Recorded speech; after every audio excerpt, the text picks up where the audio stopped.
मित्रों नमस्कार। मैं डॉक्टर के एल सोनकर सौमित्र। इस समय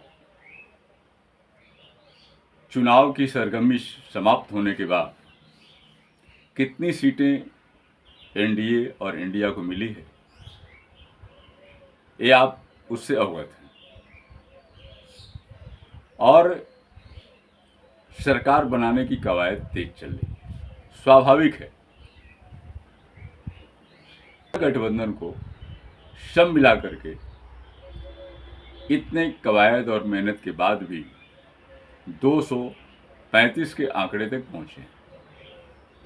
वहीं एनडीए गठबंधन अपने समस्त घटकों के साथ 295 पहुंच रहा है। स्वाभाविक है। और उसमें भारतीय जनता पार्टी अकेले अपने दम पर 240 लाई है। वहीं कांग्रेस अपने दम पर 99 और बाकी घटक दल है। इस चुनाव की जो सबसे खासियत रही कि राष्ट्रीय पार्टी बहुजन समाज पार्टी का सफाया हो गया पूरी तरीके से। क्यों हुआ एक अलग विषय है, इस पर हम अलग से कभी बात करेंगे। इधर 3 दिन से हमारे माननीय नरेंद्र मोदी जी तीसरी बार प्रधानमंत्री बनने के लिए, यानी नेहरू की बराबरी करने के लिए पूरे तरीके से छोटे छोटे घटक तो है ही, जो जिन पर पूरा दारोमदार है, जो किंग मेकर हैं, उनके सामने, उनके शर्तों के सामने पिलरिया दंडोत करते दिखाई दे रहे हैं। उनके चेहरे का रंग उड़ा हुआ है, क्योंकि जो भी महत्वपूर्ण विभाग है टीडीपी और जेडीयू को चाह रहा है। और यह भी सुना जा रहा है कि चिराग पासवान भी कोढ़ में खाज की एक दंश दे रहे हैं। और यहां तक कि ये लोग लोकसभा अध्यक्ष का पद भी चाहते हैं। यानी सारे महत्वपूर्ण विभाग निकल जाएं, वित्त विभाग निकल जाए, विदेश विभाग निकल जाए, रक्षा विभाग निकल जाए, और आपका जो लोकसभा अध्यक्ष का पद है वो हाथ से चला जाए, रेल विभाग चला जाए, तो सारे जो ताकत के संतुलन हैं वो तो सब दूसरे के हाथ में हो जाएंगे। यानी प्रधानमंत्री रहे मोदी तो काट के उल्लू की तरह, अपने मन से वे कुछ न कर सके। एक बात और मजे की है कि आज 7 तारीख है। हालांकि आज जिस समय मैं वीडियो बना रहा हूं उस समय भारतीय जनता पार्टी के संसदीय दल का बैठक भी। सवाल ये उठता है कि आपका संसदीय दल आपको नेता चुना नहीं और आप एनडीए की बैठक में नेता बन गए साहब। क्या आज भी आप अपने को वही समझते हैं जो पहले थे कि आपके सामने कोई नहीं बोलेगा?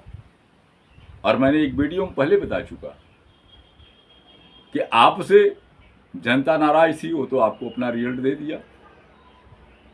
जो आपके अंदर से भीतर घात होना था वो सब रिजल्ट के रूप में आपके सामने है। आपका मातृ संगठन आरएसएस पूरी तरीके से आपके पक्ष में नहीं है और पूरी इस गुजरात जोड़ी के पक्ष में भी नहीं। अगर आज की बैठक में आपको नेता मान लिया तो ठीक है।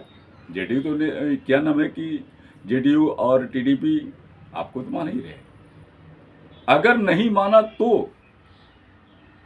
कहीं नितिन गडकरी जी सामने आ गए, कहीं शिवराज सिंह चौहान सामने आ गए, कहीं और लोग सामने आ गए, तो क्या होगा? फिलहाल ये मैं मान के चलता हूं कि चलो ठीक है, मान लिया आप ही को, लोग संसदीय दल का नेता मान लेते हैं और आप प्रधानमंत्री होने के दावेदार हो जाते हैं और सारे पद आप डिवाइड कर देते हैं। तो क्या आपने 10 साल में जो शासन किया है उसी तरह आप चलेंगे? सवाल नहीं खड़ा होता। यह आपका सबसे बड़ा अवसान है। बेहतरीन तो ये होता कि आप नेहरू का मुकाबला करने के चक्कर में जिस तरीके से लोगों के सामने झुक रहे हैं, वो आपकी पूरी जिंदगी की राजनीतिक जो पहचान थी वो अपने आप ढह गई। आप अपने अवसान के कारण खुद हो गए और जिसका नाम लेकर के आप तक इतने दिन राजनीति किया, उसकी जगह आपको जय जगन्नाथ जी हो। सोच लीजिए कि आप कहां जा रहे हैं और कितने पानी में रहेंगे। फिलहाल इसके बावजूद भी मुझे तो ये लगता है कि आप शपथ भी ले लें तो आपकी सरकार 3-13 में कै दिन की रहेगी ये आप जानिए। अगर सहयोगी दल ठीक रहे तो कुछ और लंबा खींच सकता है, लेकिन इसकी कोई गारंटी नहीं है और आप उनका मनचाहा विभाग नहीं दिए तो वो तुरंत इंडिया के संपर्क में भी हैं, उधर चले जाएंगे। वहां तो सारी उनकी सुविधाएं हैं कि सब कुछ भैया लो। तब और यहां तक भी सुनने में आया है कि आपके बहुत सारे सांसद भी इंडिया के संपर्क में भी हैं।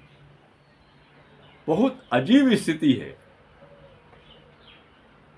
इसलिए अभी हमारे दर्शकों को यह भरोसा नहीं करना चाहिए कि माननीय मोदी जी ही प्रधानमंत्री होंगे, और होंगे भी एक तो फायदा होगा कि वो मनमानी नहीं कर पाएंगे, ये तय है। उनको अपने सहयोगियों के इशारे पे चलना पड़ेगा, क्योंकि दोनों तरफ ऐसे नुकीले लोग हैं कि आपको दाहिने बाएं घूमने नहीं देंगे। आप मन महसूस कर रह जाएंगे। इसलिए हाँ, एक चीज और है कि इस बार अगर मोदी जी की सरकार बनेगी तो वो जो चीजें समाज में थी, जो दुश्वारियां थी, उस पर अंकुश तो लग जाएगा। रही बात बेरोजगारी की, नौकरी की, प्राइवेटाइजेशन के रुकाव की, और जो धन है, जो रुपया है, उसमें लचीलापन यानी बहाव की, समाज में क्या स्थिति होगी अगर सहयोगी दल थोड़ा सा भी ठीक से ध्यान देंगे, शायद स्थितियां अच्छी भी आ सकती हैं। नहीं भी आएंगी, अगर सरकार ज़्यादा दिन नहीं चल पाती है तो इंडिया के साथ अगर सरकार बनती है तो उसके तो तमाम सारे पन्ने खुले हुए हैं, सारी किताब पूरी खुली हुई है, जिसे आप आसानी से पढ़ते रहेंगे और आप इसका इंतजार कीजिए। अभी भी हमें भरोसा है कि यह सरकार बहुत ज़्यादा माननीय मोदी जी की टिकाऊ नहीं रहने की उम्मीद ज़्यादा है, और पहली बात तो बनने की संभावना भी बहुत ज़्यादा नहीं।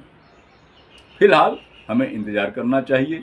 इस पर बहुत कुछ कहने से पहले मैं यही चाहूँगा कि आप सभी लोग इंतज़ार करें, और मेरी बात अगर अच्छी लगे, मेरी वीडियो अच्छी लगे, आप इसे सब्सक्राइब करें, लाइक करें, शेयर करें और अपने विचार भी दें, ताकि हमें बल मिले कि मैं कहाँ कमज़ोर हूँ, मैं कहाँ मजबूत हूँ, और आपको अपनी कमज़ोरी मिटाते हुए आपके हिसाब से भी मैं कोशिश करूं कि आप तक अच्छी चीज़ें आपके पास पहुंचे, अच्छे विचार आपके पास पहुंचे, राजनीति के अच्छे रंग ढंग आपके पास पहुंचे। इसी के साथ आपका मित्र सोनकर सोन।